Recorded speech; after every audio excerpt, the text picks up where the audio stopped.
আকাশে যেভাবে বিদ্যুৎ চমকাচ্ছে তাতে মনে হয় বৃষ্টি আসবে। ভালোই ভালোই বাসটা পেলে সময় মতো হয়তো বৃষ্টির আগেই বাড়ি যেতে পারতাম।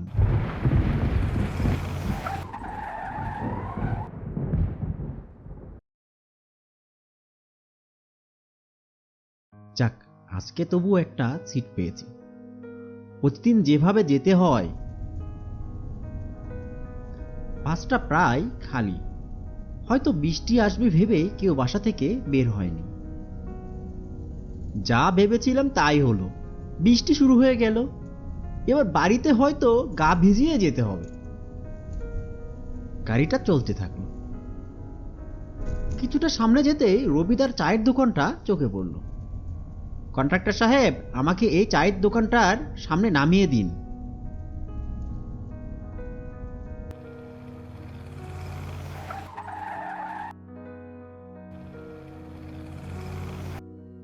ছাতাটা সঙ্গে না থাকায় একটু দূরে হলেও বৃষ্টির কারণে রবিদার চায়ের দোকানে নামতে হলো। তাছাড়া একেবারে বাড়ির সামনেই নামতে পারতাম। খেয়াল করলাম গাড়ি থেকে একজন বয়স্ক মানুষ নেমে এলেন। চোখে চশমা, হাতে একটি লাঠি ও মাথায় একটি সাহেবি টুপি।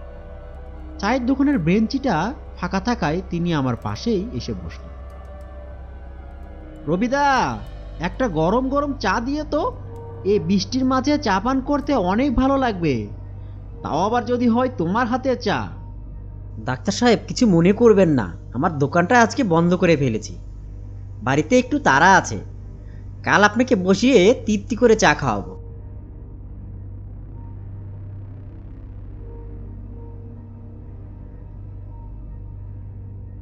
কি ব্যাপার?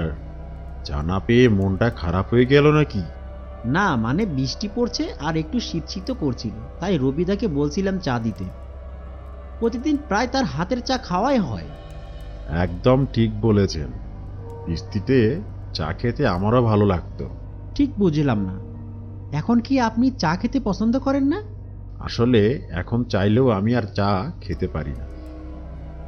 জানেন, এমন এক বৃষ্টির রাতে আমি আমার বন্ধুর সাথে এই পথ দিয়ে যাবার সময় এই চায়ের দোকানে বসেছিলাম। আচ্ছা। কিন্তু কে জানে, সেই বসাটাই আমার জীবনের জন্য শেষ বসা হবে। মানে? না, কিছু না। আপনি ওই হাসপাতালে নতুন যোগদান করেছেন, তাই না? হ্যাঁ, কিন্তু আপনি জানলেন কি করে? আপনার সাথে তো আজই আমার প্রথম পরিচয়। আমি সব জানি ও দেখি। ওই হাসপাতালে কখন কে আসছে, কি করছে, সব খবর রাখি। কিন্তু জানেন, আপনার মতো কাউকে আমি দেখতে পেলাম না। ঠিক বুঝলাম না। আজ যে ছেলেটা মারা গেল, সে আমার খুব কাছের জন ছিল। জানেন, কালকেই আমি বলেছিলাম শহরের হাসপাতালে তার অপারেশন করাবো। যদি তাকে অপারেশনটা করাতে পারতাম তাহলে হয়তো সে বেঁচে যেত। যদি কোনোভাবে এখানে অপারেশনের ব্যবস্থা করতে পারি তাহলে হয়তো আর কাউকে বিনা অপারেশনে মরতে হবে না। আমিও চেয়েছিলাম এই হাসপাতালে একটা অপারেশনের ব্যবস্থা করতে, কিন্তু বৃষ্টি ছেড়ে গেছে। এখন আমি আসি। আপনার ফোন নাম্বারটা দিয়ে যান, আপনার সাথে অপারেশনের ব্যবস্থা করার ব্যাপারে কথা বলবো। আপনার ইচ্ছা ও সততার জন্য মোবাইল নাম্বার ছাড়াই আচমকাই আপনার সাথে আমার আবারও দেখা হবে। আরে আরে শুনুন শুনুন। এই যে ডাক্তার সাহেব, সেই থেকে দেখছি একা একা কথা বলছেন। কার সাথে কথা বলছেন? লোকের সেবা করতে করতে কি আপনার মতিভ্রম হলো নাকি? কি ভাবছেন? চলুন।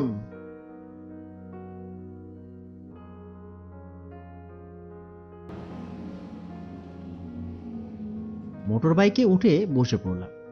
ভাগ্যক্রমে ওনার বাড়িতেই আমার অবস্থান। এই জায়গায় ওনার অনেকগুলো বাড়ি রয়েছে, আর উনি যে বাড়িতে থাকেন সেই বাড়িতেই আমাকে ভাড়া নিতে হয়েছে। লোকটি যে একেবারে ভালো তা বলতে পারবো না। প্রায় সব সময়ই উচ্চ স্বরে কথা বলেন, আর তার এক কথায় তো প্রায় বাঘে মহিষে এক ঘাটে পানি খায়। বাড়িতে এসে গেছি, এবার তো নামুন। আর শুনুন, কালকে আমার সাথে দেখা করবেন। কিছু জরুরি কথা রয়েছে, ঠিক আছে? জি আচ্ছা।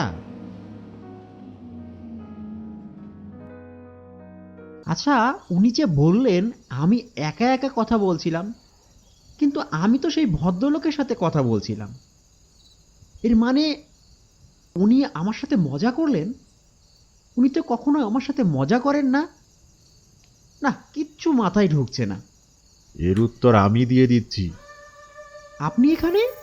হ্যাঁ, আমি বলেছিলাম না আপনার সাথে মোবাইল নাম্বার ছাড়াই আচমকা দেখা করব। এবার আমি একটু ভয় পেয়ে গেলাম। শোবার সময় তো আমি ঘরের দরজা নিজ হাতে লাগিয়ে শুয়েছি, তাহলে এই মানুষটি কিভাবে ঘরে এলো? আমি তো ঘরের দরজা লাগিয়ে শুয়েছিলাম, তাহলে আপনি কিভাবে ঘরে আসলেন? আমার কোথাও যাবার জন্য কারো অনুমতি বা দরজা খুলতে হয় না। মানে? শুনুন, আপনি যাকে দেখেছেন তার বসতি ওই পুকুর পাড়ের কবরস্থানে। কি বলছেন এসব? আপনি যার সাথে এলেন সে আমাকে ওখানে পাঠানোর জন্য দায়ী। আপনার কথা আমি কিছুই বুঝতে পারছি না। তবে শুনুন, আপনি যার সাথে বাইকে চড়ে এখানে এলেন সে আমার বন্ধু ছিল। একদিন বৃষ্টির রাতে রবিদার চায়ের দোকানে আমরা আশ্রয় নিয়েছিলাম। আর হাসপাতালে যেন অপারেশনের ব্যবস্থা করতে পারি তার জন্য আমার সারা জীবনের অর্জিত অর্থ একটি বিশেষ ব্যাগে করে নিয়ে ফিরছিলাম, যেটির চাবি ছাড়া কোনোভাবেই খোলা যায় না। আর যদি কেউ জোর করে খুলতে চায় তবে পুরো বিশেষ ব্যাগটিতে আগুন ধরে যাবে, পুরোটা ছাই হয়ে যাবে। বিষয়টা সেও জানত। শোন, তোর ব্যাগটি আমাকে দে। এখানকার রাস্তাঘাট তুই তো কিছু চিনিস না।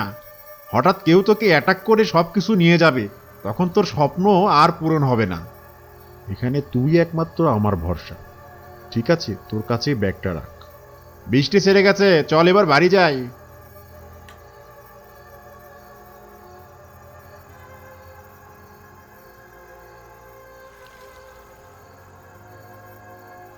কিরে, তোর বাড়ি তো ওদিকে, তুই এদিকে নিয়ে আনলি কেন? বৃষ্টি হয়েছে, তাড়াতাড়ি বাড়ি যেতে হবে, তাই শর্টকাটে এই রাস্তা দিয়ে যাব। আমি সাঁতার জানতাম না, সে তা ভালো করেই জানত। নদীটা বর্ষার সময় একেবারে ভরা ছিল। নদীর কাছে আসতেই, কিরে তুই আমাকে ফেলে দিবি নাকি? আমি কিন্তু সাঁতার জানি না। আমি তো জানি তুই সাঁতার জানিস না, এজন্যই তোকে আনলাম। এবার ভালোই ভালোই ব্যাগটার চাবি দিয়ে দে আর উপরে যাওয়ার জন্য প্রস্তুত হ। কি বলছিস এসব? ওর সঙ্গে হাতাহাতি করতে করতে আমি চাবিটা নদীর কাছে ওই গাছের কাছে ফেলে দিই আর নদীতে পড়ে যাই। বন্ধু, আমাকে বাঁচা, আমি সাঁতার জানি না, আমি মারা যাব। আমিও তো সেটাই চাই।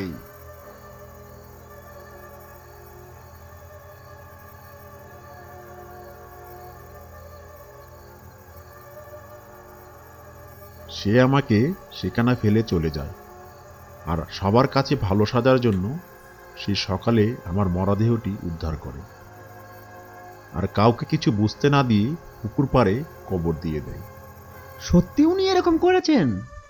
হ্যাঁ, কিন্তু অনেক চেষ্টা করেও সে ব্যাগের নতুন চাবি বানাতে পারেনি, যেহেতু সে জানতো যদি সে তালাটি ভাঙার চেষ্টা করে তাহলে টাকাসহ ব্যাগটি পুড়ে ছাই হয়ে যাবে।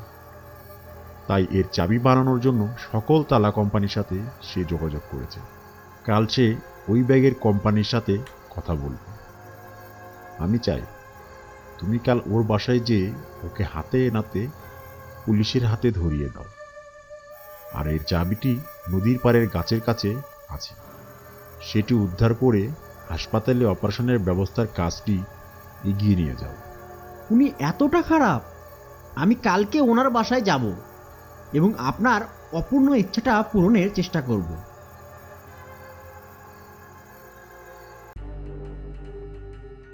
শোন, আজকেই তোর শেষ সুযোগ। আজকে যদি ওই চাবিটা বানাতে না পারিস তাহলে তোর অবস্থা তেমন হবে যেমনটা নদীতে করেছি। চায়ের দোকানের ব্যক্তিটি যে কথা বলেছিল তা সম্পূর্ণ সত্যি। ওই তো সেই ব্যাগ, যেমনটি উনি ওনার বর্ণনায় বলেছিলেন। আজ ওনাকে ওনার শাস্তি দিয়ে এলাকার মানুষের সেবা করার জন্য অপারেশন থিয়েটার বানানোর ব্যবস্থা আমাকেই করতে হবে। শোন, আরও একজন ডাক্তারের অপারেশন থিয়েটার করার ভূত মাথায় চেপেছে। যদি এখানে অপারেশন হয় তাহলে আমার ক্লিনিকের ব্যবসাটা বন্ধ হয়ে যাবে। ওর একটা ব্যবস্থা করতে হবে। আগে চাবিটির ব্যবস্থা কর।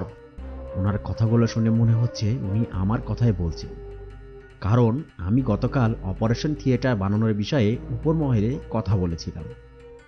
তার মানে উনি আমাকেও, না, এবার তাকে সফল হতে দেওয়া যাবে না।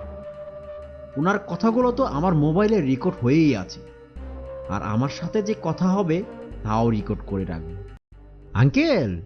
তুমি এসেছো? জি, আপনি আমাকে আজ আসতে বলেছিলেন। শোনো, কোনো ভূমিকা ছাড়া সোজাসুজি বলছি। তুমি তো এখানে নতুন, আর শুনেছি বাবা মার একমাত্র সন্তান। তোমার যদি কিছু হয় তাহলে তোমার বাবা মাকে দেখার কেউ থাকবে না।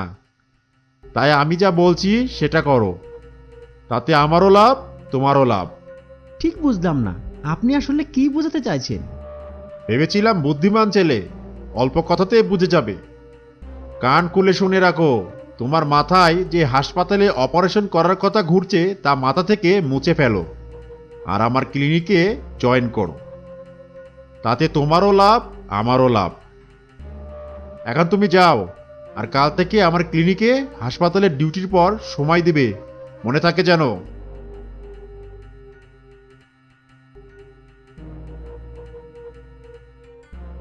তার সাথে কোনো কথা না বলে সোজা ঘর থেকে বের হলাম আর পুলিশকে ফোন দিলাম।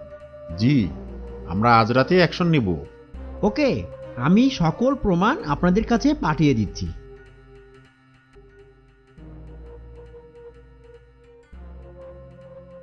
শুনছেন? দরজাটা খুলুন। এত সকালে আপনারা? আপনার দেওয়া তথ্য মতো আমরা চাবিটাকে উদ্ধার করেছি আর দোষীকে গ্রেপ্তার করেছি। আপনার উদ্দেশ্য সৎ। আপনি আপনার কাজ শুরু করুন। কোনো ধরনের সাহায্যের প্রয়োজন হলে আমরা আপনাকে সাহায্য করব। চলো সবাই। অবশেষে আমার ইচ্ছাটা পূরণ হবে। এবার আমি এলাকার মানুষের সাহায্য করতে পারবো, আর কোনো মানুষকে বিনা অপারেশনে মরতে হবে না।